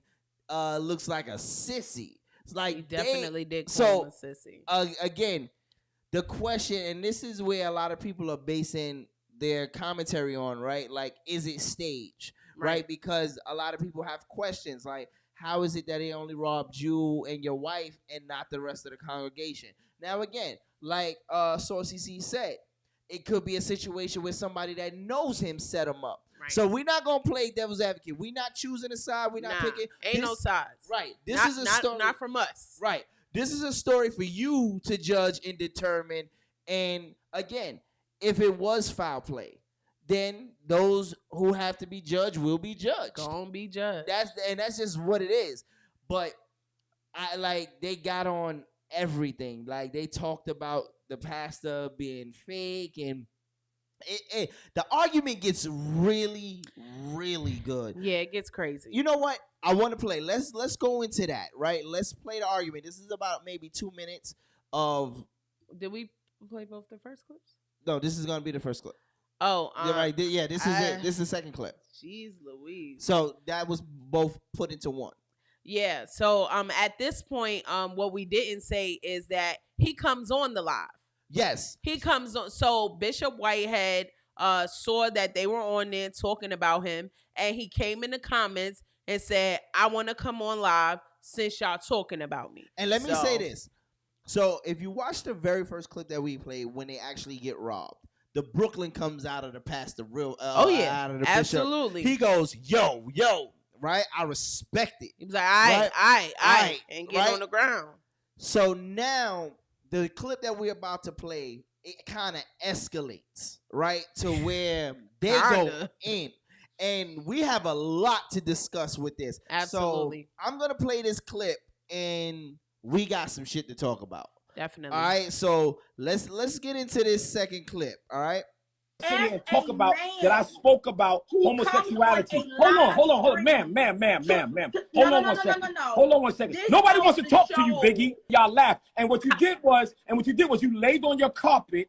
You laid on your carpet and pretended to be me. You're disrespectful, okay? You're disrespectful. This man won't clap and at the so end of the bad. day, That's why he on the line. I preach the gospel of Jesus Christ. Homosexuality is an abomination. No, you're mean. You're mean. What are you talking about mean? How am I mean? I'm not mean. You're mean. Hold on. You're mean. You're mean. Because at the end of the day, y'all sitting here and laughing at something that 4 gunmen could have took my family life, and y'all sitting here making a mockery of it, all right? We are and not. This big blip right here want to sit here and talk about women, all right? And you want to sit here and validate homosexuality because you just admitted that you're a faggot, all right? That's on day. I didn't I tell y'all? Didn't I tell everybody? That's right. I said it. That's right. I said it. That's right. I said it. Everybody knows the spirit that you operate by. No. You have to be able to take a joke. You work on the floor. Don't nobody joke with my family like that. All right. That ain't how this works. You can't be a public figure and then pick and choose. It's what people joke about. And y'all want to see it talk about? Oh, it's thumbtacks. It ain't no damn thumbtacks in my church. It ain't no thumbtacks in my church. Whatever it is, it's ugly, and you got enough money to change. But Larry, you're ugly. Okay, all right. You and Benjamin Franklin down there, and Biggie Smalls down here, right? You're a beast. All right. You are ugly. Okay. You're ugly. You're an ugly homosexual, right? You said you're a homosexual. That's what you said. No, I didn't say that. Faggot. You did say that. You said it. You said it. My anger is because you talked about my family. No, your anger is because you got robbed. Your anger is you got robbed. Brother, I got a life. Okay? I have a life. All right? And I'm all right. I'm all right. And we're glad about that. That is material things, brother. I get that. Things. I got life.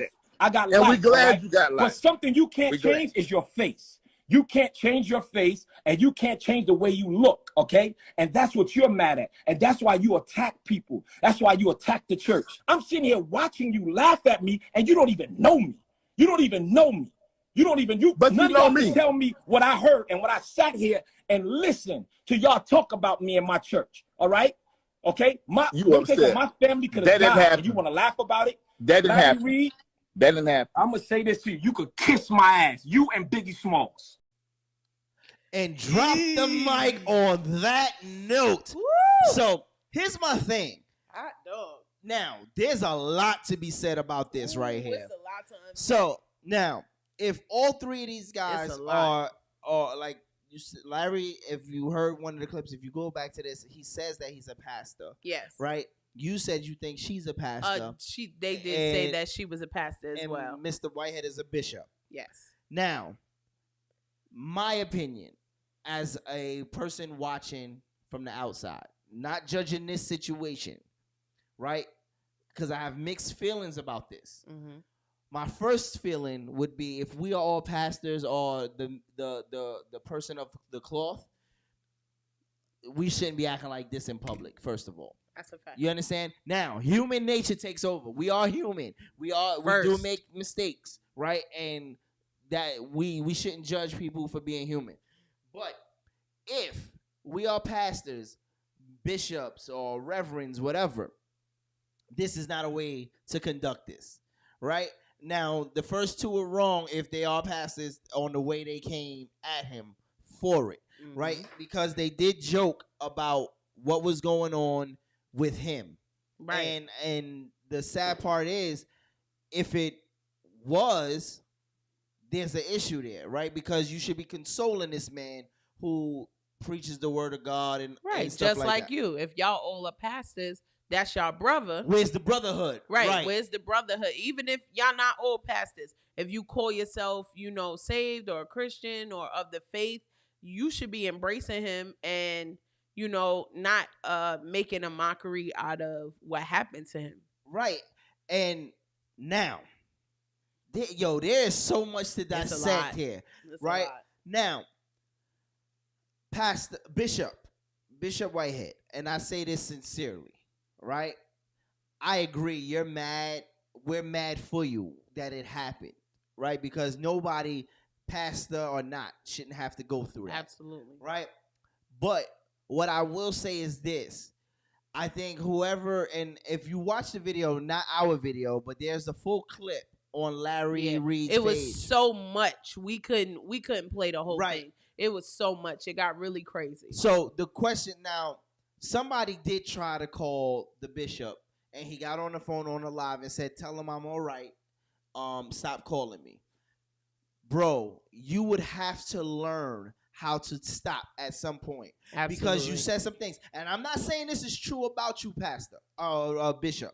I'm not saying this is true. But what it does look like when you look at the video or whatever, you said some things that might offend a lot of people, right? Like you start calling her Biggie Smalls. I get it. That shit was hella funny to me.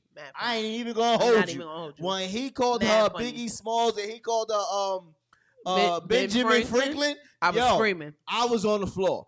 That's some hilarious shit. That is some and it's Brooklyn really shit. some Brooklyn roasted like business. And I don't knock you for it. But as a pastor, as a bishop, as a reverend, right, you got to learn to control that. Because sometimes what you say at the moment, even in the heat of it, can be perceived wrong. Absolutely. Now it seems like you have a thing against big people. Then, and we talked about this a little while ago, there are ways to say certain things. Yep. Right? Now, you proceeded to say, oh, you are homosexual. And then you use the F word, right? You use that word. Now, I know from experience, right, being in Brooklyn, that used to be a word we used to say flawlessly, right? Like effortless. And it didn't mean that we hated, the LGBT. But now it's at a place where we can't say things like that and we shouldn't say things like that. And you said it more than once. Yeah. Right? And now it starts to look a little homophobic. Yeah.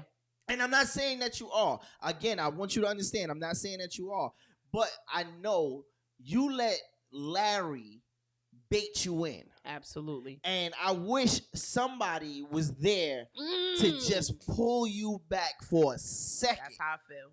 You understand? Because, again, even good people get baited into something so bad and get caught up. And when you get caught up, sometimes it ain't no coming back from that. And that's the one thing that I wish somebody was there to grab your ass and bring you back and say, stop. Absolutely. I Okay, totally agree. My whole thing is, is Larry Reid is a professional. He's a professional at this. He does this all the time. He does interviews with people all the time. He know what buttons to push to get that emotional response. He knows what buttons to push, and he pushed them. I fault both of them, because if y'all both if everybody's a pastor, everybody is held to a standard that, you know, certain things shouldn't be said and certain lines shouldn't be crossed. Right. Like you said before, we are all human. We all make mistakes. We all say things and do things in the heat of the moment that we're not proud of. But at the end of the day, they consciously got up there, talked about that man, talked about his church, talked about his family, talked about his wife. And in response to that, first of all, he just went through a traumatic experience. Facts. He went through a very traumatic experience. You know, something like that would give you PTSD. Right. And you still processing it. Somebody held the gun to your 8-month-old child's head. Right. And your wife. Y'all were in imminent danger. You didn't know if y'all was going to die or y'all was going to live. So processing that in of itself is traumatic. He is in an emotional state. And in that emotional state, he should have never been on social media, making any statements, going on any podcast, rebutting any rumors. He shouldn't have been doing none of that. And as his team, if I was on his team or his ministerial staff, I would have been right here next to my bishop, like, nah, don't do that, bishop. Nah, don't do that. But I would have stayed with him, because it's a vulnerable moment. And people know him, so they're gonna try to get his opinion. They're gonna try to talk to him. They're gonna try to get statements. If it made it all the way up to CNN, you know his phone is blowing up with all type of, make a statement here, make a statement there, make a statement here. And you don't want him to say something that would damage his future. And this is why, and I always say, right, being a pastor, reverend, head of a church is also a business, right? And absolutely. We're not calling the church a business, but you do have to run. You have to run certain aspects as a business. And we said marriage is also a business, absolutely. Right? And what I mean by that is there should be a PR person. Absolutely. And it don't matter, big or small ministry, there should be a PR. You are absolutely right. And the thing about that is this: I'm human, right? Even on this show, I might say some things, and I say the first thing that come to my mind sometimes. And sometimes I gotta go back and say, "Damn, I gotta apologize for it," or whatever. But I won't get ridiculed like you will, because you're in a whole nother level, right? Like, people who not in that platform can say whatever, and it doesn't mean a thing. But when you're in a platform, you gotta watch what you say. Right. Whether you be pastor, bishop, whether you be a celebrity or actor, just like they did to Will Smith when he made his mistake. When Will Smith made his mistake, man, they talked about him like a dog in the street. He still should get his ass whooped, though. Shut up. He still should get his ass whooped. Shut up. We're not going into that. No, we're going to keep it real. Next week. Will Smith should get his ass whooped. Next week. Tony Rock and the rest of the Rock family should have whooped that ass. Next week. But go ahead. I'm sorry. Next week. Go ahead. But listen, you know, they dogged him in the media. And the same way like they're doing Bishop Whitehead right now, because he responded emotionally to how they treated him. So, you know, I do feel like both of them were wrong in the things that they said. Right. But both parties are definitely wrong. I feel like both parties in the wrong for what they said. But like you said, he may have said stuff during an emotional time that he didn't necessarily mean, but he was just on the defense. He was on guard. So, you know, when you coming at me and you saying all these things, I'm going to call you Biggie Smalls or Biggie Big, because you're not even Biggie Smalls. And that's the Brooklyn in him, right? Yeah, the Brooklyn came out absolutely. real fast, right? Like, you on defense, somebody say something, you snap Your back. mama. But the crazy thing is, when you say things like that, walking in, if somebody has a complex about their weight or their sexuality, now it becomes oh damn, right, look at this man, he's hateful. And I'm not saying you are. Again, I gotta keep making sure y'all understand, because that's not what we're saying. I don't know this man. This man could be the best man in the world, and he probably made a mistake. Like, you understand? And the crazy thing is, the church world will talk, like, they look at you a certain way now. Right. And again, some people out here that don't go to church be like, oh, that's a real nigga. No, it's not, because now, again, you made a mistake that you are now going to have to answer for. Absolutely. And people, and the sad part about social media and the sad part about the world we live in today, people want to see you make mistakes so they can watch what happens to you. Yeah, absolutely. They definitely do. And then another thing that I feel like happens that shouldn't happen is, at the end of the day, like we keep saying, we're all human. All of these people are human. Yes. Before pastor, before bishop, before minister, before elder, man. That's it. And I hate that we put people on such big pedestals that when they fall, we're so shocked and we're so upset. At the end of the day, human-wise, we all on the same level, human-wise. Right. We all susceptible to make mistakes. We all susceptible to say some things and do some things that that is unbecoming of us. So stop putting people on pedestals that they gotta fall from. They're gonna fall from them. Right. It's inevitable. Right. But what I will say, a point that you made that is 100% true is, and this goes back to his team, get your PR in order. Yes. This should have been, after that happened, there should have been one statement released from your camp or from your ministry, or there should have been one statement released. And that should have been the last thing. And nobody else should have came. You shouldn't have came on and made no more lives, no more comments, no more commentary. Let people think whatever they're gonna think. Let people feel however they want to feel, because they're gonna feel that way anyway. You should have made one statement from your church, from your ministry, wrote it out or recorded it, send it out for all the media, and that's it. And again, the only reason why we saying what we saying is because, again, this is something that's on live. This is something that's on all over the media right now. Absolutely. And this will never go away, It will because social media never. never dies. Right? And they always bring it back right. up. So the moment you do something good, that's when it's going to be overshadowed by what you did. Oh, you don't remember he was talking about the Alphabet Mafia? Right. He was talking about this. Oh, he called her big. He was big. He was fat shaming. That's what it was. Fat shaming her and all of this. It'll always come back up. So, we got to be mindful of that. And, I think about, like, I've seen some other ministries, like, when things happen, they'll come out with one statement. It'd be a nice little backdrop. They have their writing on it, whatever the letter is, this is our response to whatever, and that's it. You don't hear nothing else. And let me tell you, the crazy thing of how petty this got, right? You ain't got no good intentions when you talking about my backdrop. Right. What does my backdrop have to do with my ministry? Thumbtacks in the back. Right. Like, don't get me wrong. It's funny. It was funny. I'm being real. It was funny as hell. He was like, you got all this money, but you got thumbtacks in the backdrop behind you. You got sheets up, pinned up with thumbtacks. Funny as fuck. Mad funny, but also mad petty. Right. Mad petty. This whole conversation between all three of y'all was so goddamn petty, because it became a shit show. Yeah, right? it did. And to the point where nobody's point could get across, because y'all was too busy insulting each other and going back and forth.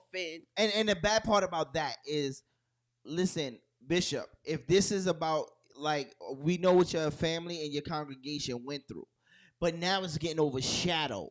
Absolutely. By saying, oh, you fat this and you fat that, and oh, you the LGBT comments that you made, now it's overshadowed, and now it looks like, oh, well, was the bishop is he homophobic? Oh, is the bishop fat shaming? Mm-hmm. Like, he has a lot of issues. Right. And again, it might not be that.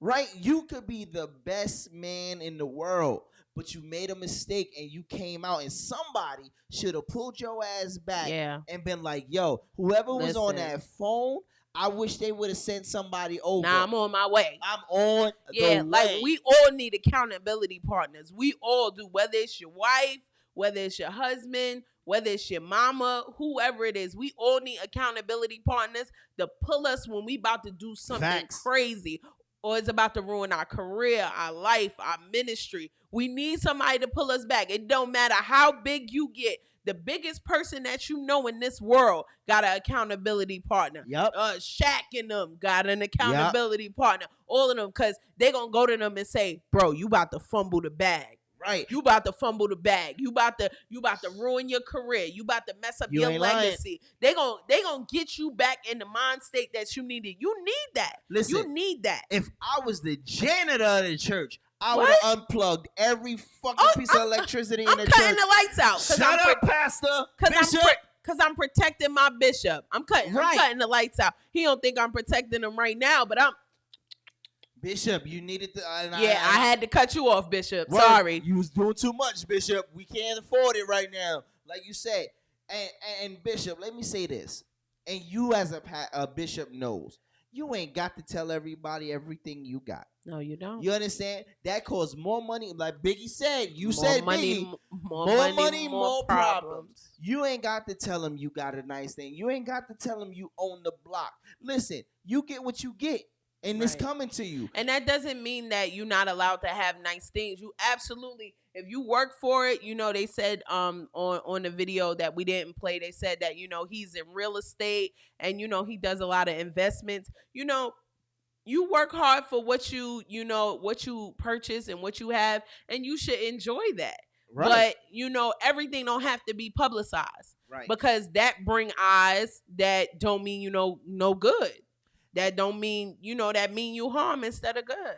And like Cool Kisser said, we are definitely glad that nobody in the church was hurt. Thank God for that. Everybody was able to walk away. Absolutely. I'm happy that your baby is okay. Absolutely. She'll grow up to live a full life.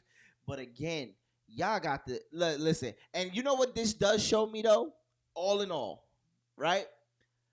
The church can be just as petty as everybody else. Absolutely. If not more. If not more, because they offend you in Jesus' name, which is crazy. Right. It'd be which like, is crazy. in Jesus' name. Yeah. Like, what? And then try to bless you after. Right. That's wild. And being in the church, I've seen so many things, so many different things. And there is so much good about the church, but at the same time, we have so much work to do as well in the church, and it goes back to, what we always say. We are human. Right. We human.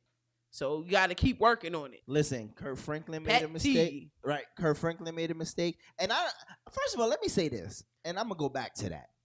When Kurt Franklin cursed out his son. Listen. I'm not even, I didn't look at that no kind of way. I didn't feel no kind of way about it. I didn't feel disrespected. Right. And I didn't care that he was a pastor. All I saw was a mad dad who said what he felt. And who's to say that they're not supposed to say or do?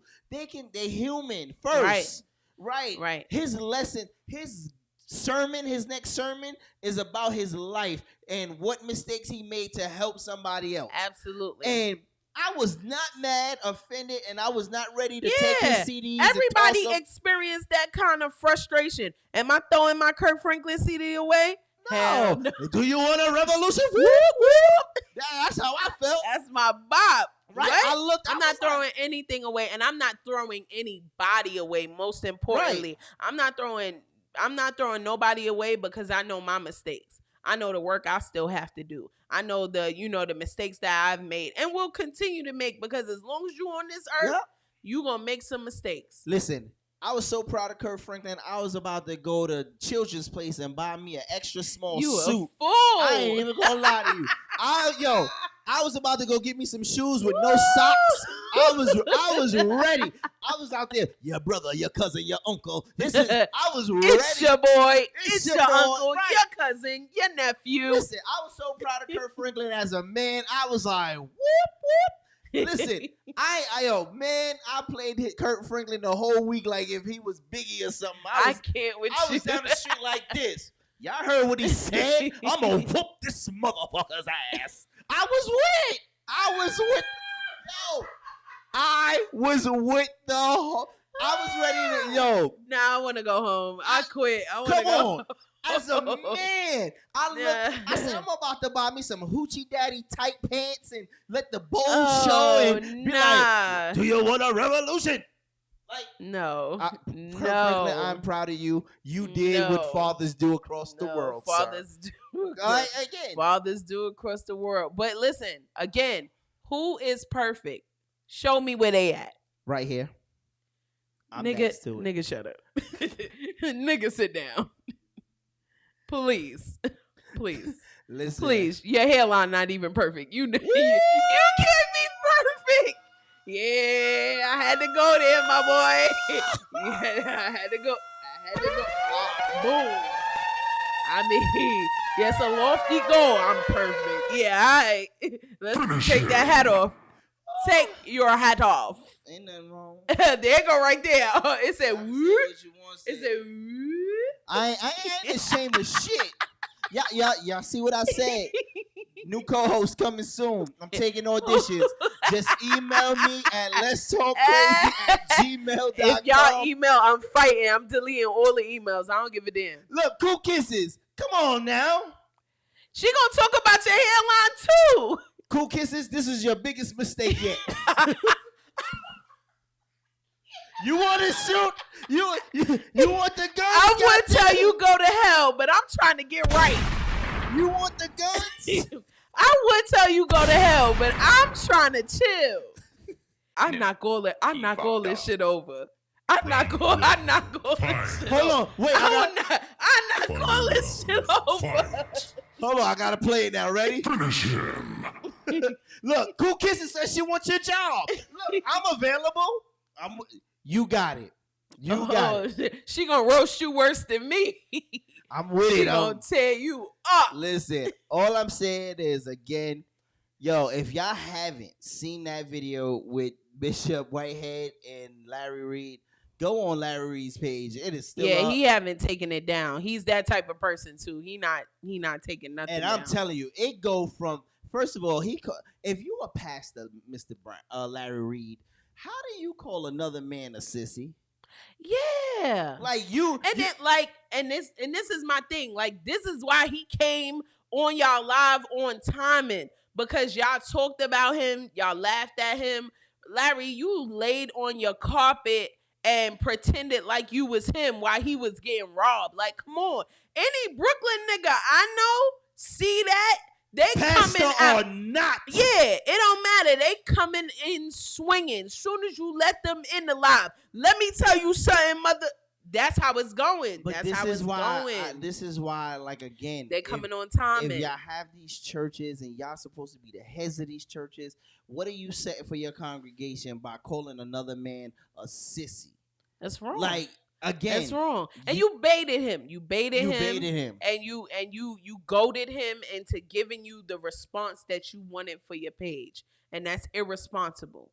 But he's a media personality. So at the end of the day, he got the clout and the response, and he got the video that he wanted. And I'm not gonna lie to you. And I said this time and time again. Right? I am a God-fearing man, right? Anybody who knows my wife knows, first of all, who I'm married to. It's like Jesus, it's like God, Jesus, law. God, Jesus, law. Right? So my thing is, I believe in God and everything. My biggest problem as my human side is trusting churches.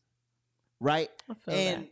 I'll be honest, this is another reason that, and I know a lot of people are going to say, oh, don't go to church for the people because they make mistakes. And this is what Absolutely. And this is what we're trying to point out, that they make mistakes. But at the same time, when you got people who are trying to convert and trying to understand God, when y'all are out there making a fool out of yourselves, you kind of deter that situation.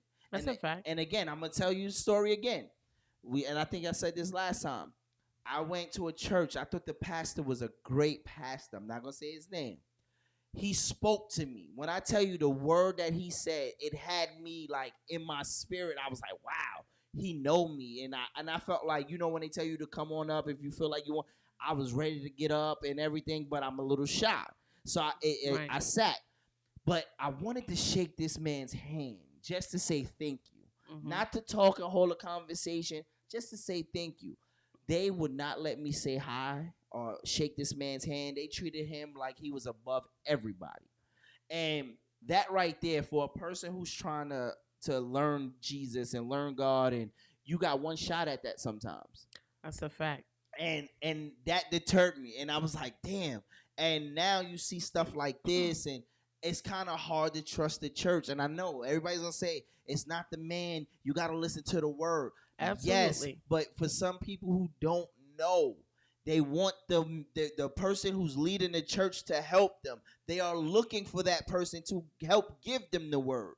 Right. And I can't trust you if you stealing from me. I can't trust you if you out here saying things and doing things. How can a person of the Alphabet Mafia come to your church and trust that you're going to give them the full experience when you say things to this man? To disrespect and him. he baited you into that. Right.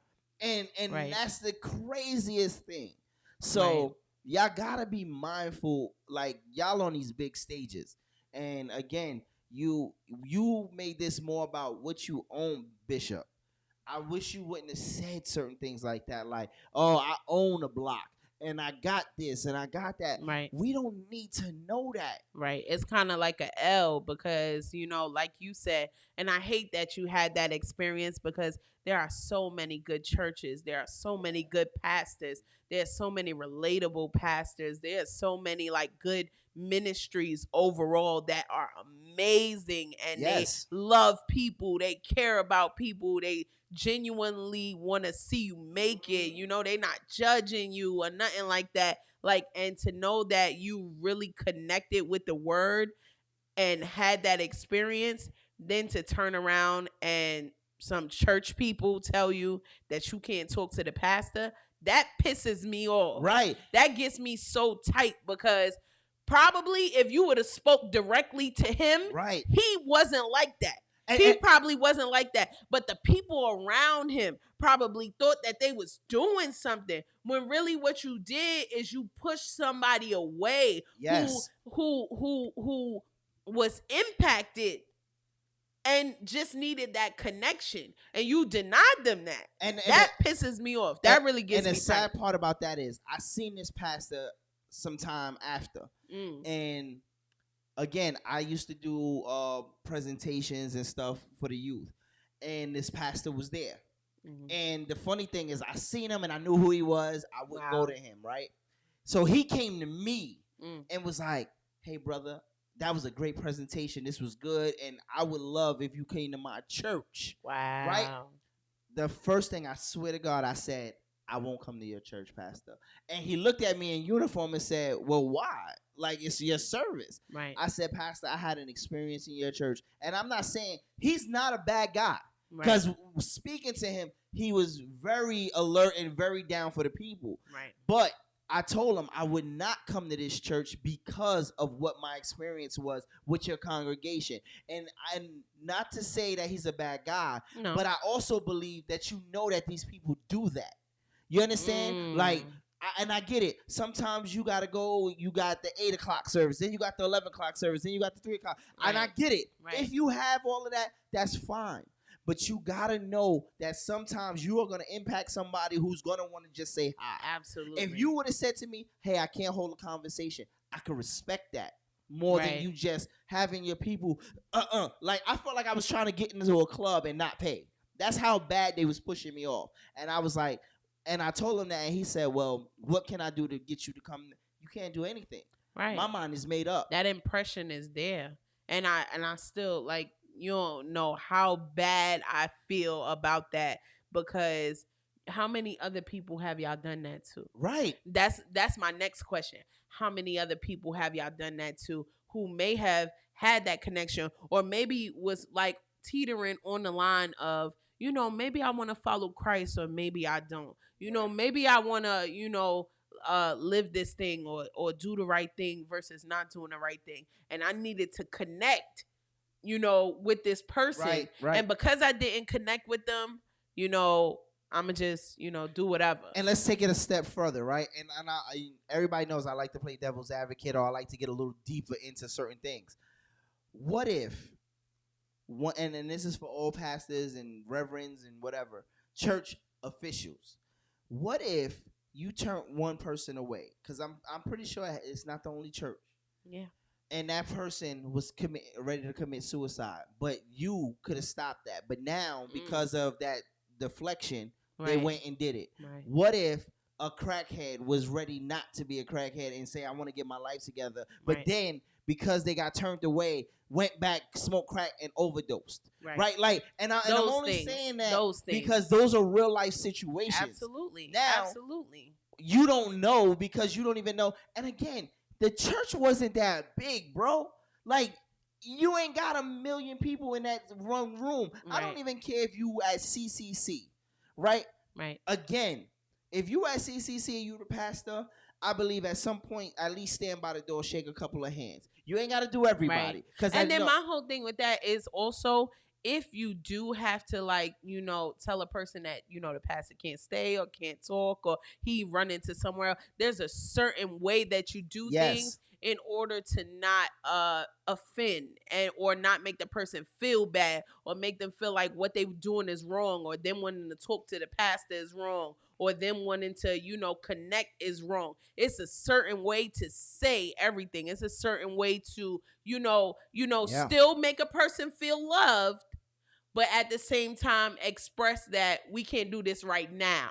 Sometimes, give them another opportunity. Oh, the pastor gonna be back at this time or whatever. Oh, here's a number. Please give him a call. Give them a call or something like that. It's a certain way to do everything. But just saying, no, that it leaves an impression on a person that sometimes can't be let up. Right. You only got one shot. Like, again, you got people's lives in your hands. And that's the crazy thing. And I also say that even with us, right?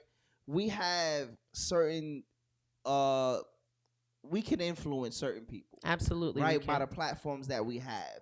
You either like us or you don't. But somebody's either listening or somebody's not. But the ones that do listen, they follow and they looking at something. So it's something that we say or something that we do that they like, oh, I rocks with that. Let me do this. And we become idols to some people. We become leaders to some people. And again, I ain't get into this to be no leader because I'm fucked up. And I'm telling you no lie. I'm fucked up. Don't follow me. But I will always speak my truth. Right. You understand? Right. What is that? In, bad, and indifferent or whatever. Good, bad, and indifferent. Good, bad, and indifferent. I don't care. I'm going to speak mine. Now, I do know that sometimes I have to be mindful of what I say because there might be somebody who's listening that I might have to say, damn, I shouldn't have said that. Right. But pastor, bishop, listen, that was not the platform. I wish you would have handled it a different way. Me too. I would have preferred you even call him and say those things to him. Right. So if y'all have a private conversation and it get heated, get heated. Right, it get heated because you a man. It's between you and him, though. The fact that it was publicized for the world to see, it just shouldn't have. That could have been a personal conversation. And again, I will say, I blame Larry Reid because he opened that door and he pulled him into that. Him and Benjamin Buttons or Benjamin Banneker, whatever the fuck, whatever he called her ass. Biggie Smalls. He was like, no, he said Biggie not Big. Not Benjamin Banneker. Don't disrespect my school. He said like Biggie Big. Like, he said not even big. Biggie Smalls. Biggie Big. Right, but my thing again, and y'all know better. And again, Larry did it because he knew it was gonna be. Yeah, it was he knew gonna what be it good was. Content. Oh, his likes and shares and all of that is up. When I tell you up, they talking about this everywhere. We talking about it. Right, and I ain't gonna lie. I didn't pay attention to who Larry was until y'all said so. Now, I'm like, I got to follow this guy because I need to see what's going on with him. Oh, yeah. He got all the tea, all the church tea, all the pastor tea, all the gospel industry. He got all the tea, all of it. Well, listen, I like Lipton, but Child, you got a little bit of everything on there. But like I said, people do not. Again, I'm not gonna say don't judge the pastor or the bishop because again he's a man first, right? And I do believe he made a mistake, and I hope it don't come out where they say it was set up or was staged. I hope that's not the case. I'm glad, like he said, his family is okay and all reality.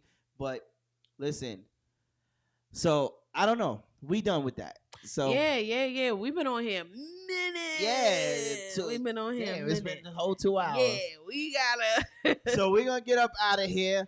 We want to thank Cool Kisses, Chuck, everybody who's been paying attention, who's been following us. Please like, share, subscribe the whole YouTube channel.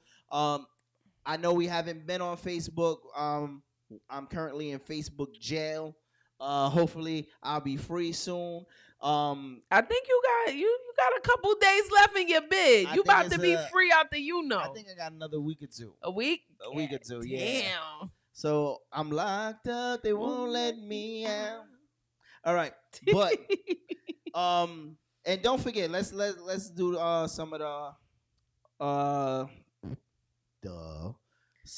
No, you special. Make sure y'all follow the Saucy Couple on Instagram right now. They put out a video just dropped yesterday. Yeah. Was that the spaghetti? What was that spaghetti I made? Yeah, spaghetti night, aka you don't gotta cook for 3 days because that spaghetti be lasting. Only in black households. Listen, because black households, we take a whole thing of chopped meat and throw it in the spaghetti. That's serious. Why not? We taking 2 boxes, not one, 2 boxes of spaghetti noodles, a whole pack of ground beef. And that spaghetti gonna last 3 to 5 business days. We put so much goddamn ground beef in spaghetti, we can make hamburgers after. 3 to 5 business days for that spaghetti. And if you don't eat it in that amount of time, you get your mom's and she'll freeze it. And that's a fact. Your mom's will freeze that joint and take it out a month later like y'all ain't have it before. That's some black shit. Absolutely. I didn't even know you could freeze macaroni. You can freeze anything. Yo, my ex-mother-in-law used to freeze bread. I used to be like, I seen that. What? I ain't gonna talk about that. Used to freeze bread. Look, see? This is where we learned this Lord from. have mercy. This is where we learned this from. Cookie's is like she got stock in Ziploc bags. Let me tell you something. Them big the gallon freezer bags. Yeah, the gallon freezer bags. You know the vibe. Wait. Every black hole got a regular refrigerator in that long and big the long freezer. deep freezer that keep bodies in it. The long deep freezer that keep bodies in it. But can I get an icy? You better take your ass You better over go there in there and get that icy. Little kid you know jumping she over got trying to you grab it. know she got 100-pack box of icy.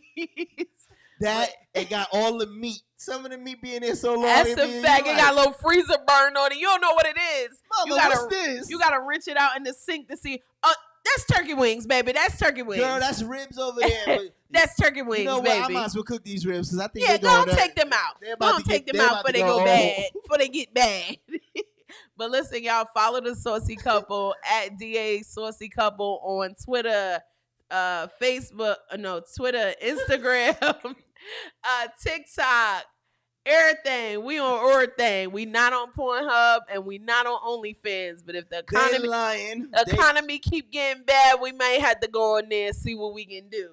First of all, let me tell y'all this: they lying because when you first hit their page on Pornhub, you hear this. They be on it. They be like this. Shut up. You gonna see my man Chuck go like, "Hey, sauce, mama," and she gonna be like this. Hey, sauce, Tatted. The fact that you have this in your head is ridiculous.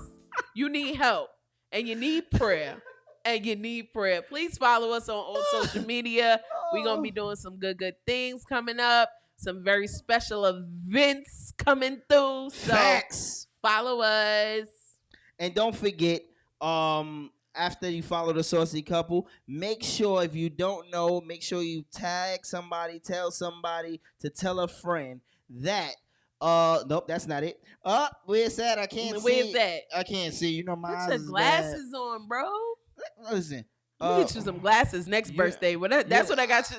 Should have got you some readers. Right, and make sure, look, like again, but you're gonna see. Make sure you follow us and like, share, subscribe on Instagram, right? YouTube right now. Like I said, we are stuck in jail in Facebook, so make sure you follow us now on YouTube, and don't forget we are here every Saturday at 5 p.m. on YouTube. Yeah. So please like, share, subscribe, tell a friend to tell a friend to tell another friend that we are here and we are live. And we thank you guys so much and appreciate you.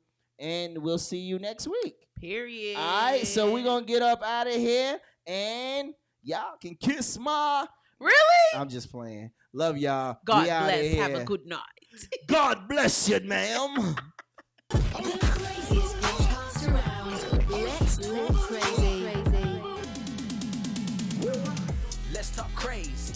Yeah, Shice, the talk of the town. Right now it's popping, it's going down. So many topics, join in now. Yeah, let's talk crazy. Hey, nothing is off limits. It's